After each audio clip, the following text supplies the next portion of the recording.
You know that feeling when you're trying to slide across the kitchen floor in socks, but instead of looking cool like in the movies, you nearly faceplant into the fridge? Yeah, that's friction. The invisible, nah, not today force of the universe. But here's the twist. Friction isn't just a physics thing. The Bible actually talks about resistance too, except this one comes from the devil trying to stop you from moving forward. Physics calls it a force. Scripture calls it warfare. Either way, you and I both know resistance is real. The everyday drag, why moving forward feels harder than it should. Picture this. You've decided today is the day you'll finally hit the gym. You tie your sneakers, pump yourself up with motivational music, and grab your water bottle. You walk outside, ready to conquer the treadmill, and then it happens. Your shoelace snags against the rough sidewalk. You stumble.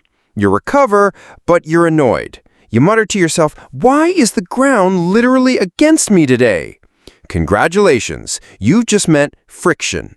Friction is that invisible hand in life that always says, "Slow down, buddy."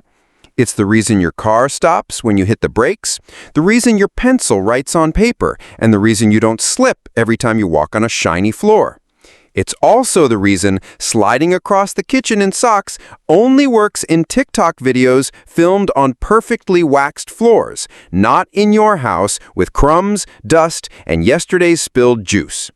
But here's the kicker. Physics doesn't see friction as just an annoyance. It's actually a lifesaver. Imagine if there were no friction.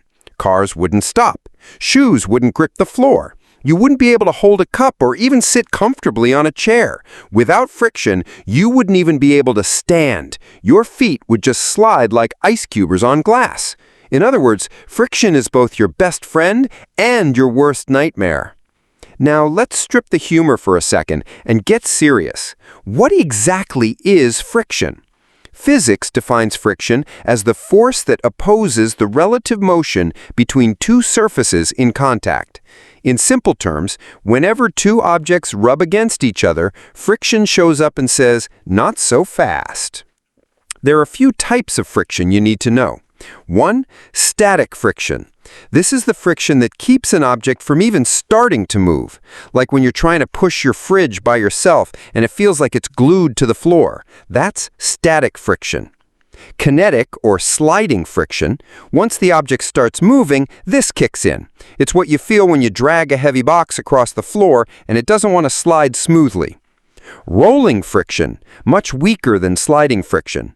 This is why wheels exist. A car tire rolling along the road faces rolling friction, which is way easier to deal with than sliding friction. Fluid friction, or drag, happens when objects move through air or water. Think of sticking your hand out of a moving car window. That pushback you feel is fluid friction. Mathematically, friction is often described using the formula F equals mu n, where F is the force of friction, mu is the coefficient of friction, basically how rough or smooth the surfaces are, and n is the normal force, the force pressing the two surfaces together. So yes, it's math, but you don't need to freak out. All it's really saying is the rougher the surfaces and the harder they press together, the greater the resistance. Now let's connect the dots. Isn't life just like that? The moment you try to move forward towards your dream, towards your calling, towards a better version of yourself, there's always resistance. The heavier the weight of your decision, the stronger the pushback. Just like physics says, the greater the normal force, the greater the friction. The Bible actually warns us of this kind of resistance. Ephesians 6:12 says, "For our struggle is not against flesh and blood, but against rulers, against authorities, against the powers of this dark world, and against the spiritual forces of evil in the heavenly realms." In other words, your problem isn't really the sticky floor, the lazy morning, or even the tough circumstances. The real drag is spiritual. Resistance isn't just physics, it's warfare. Think about it. When you try to pray more, distractions increase. When you decide to forgive, anger pops up stronger than ever. When you finally get serious about studying, scrolling through your phone suddenly feels irresistible. That's friction. The kind you don't measure with a physics formula, but with the weight in your spirit. And here's where it gets really interesting. In physics, static friction is often greater than kinetic friction. Translation: the hardest part is starting. Once the object is in motion, it actually takes less force to keep it moving. Isn't that the exact same thing in life? The hardest prayer is the first one. The hardest workout is day one. The hardest step towards forgiveness is the first decision. Once you start moving, momentum builds, and the resistance feels a little lighter. Let's take it deeper. The coefficient of friction depends on the nature of the surfaces. Rough sandpaper on wood, high friction. Ice on ice, very low friction. Spiritually, that coefficient is like your mindset and habits. If your mind is rough with doubt, fear, and temptation, resistance multiplies. But if your spirit is smooth with prayer, faith, and discipline, you move easier even when the enemy pushes back. Now imagine this. An engine is designed to create power, but if there's no oil to reduce friction, the parts grind, heat up, and eventually break down. Oil doesn't remove friction completely, it just makes it manageable.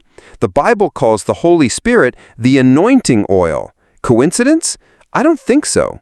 Without Him, your spiritual life grinds to a halt under pressure.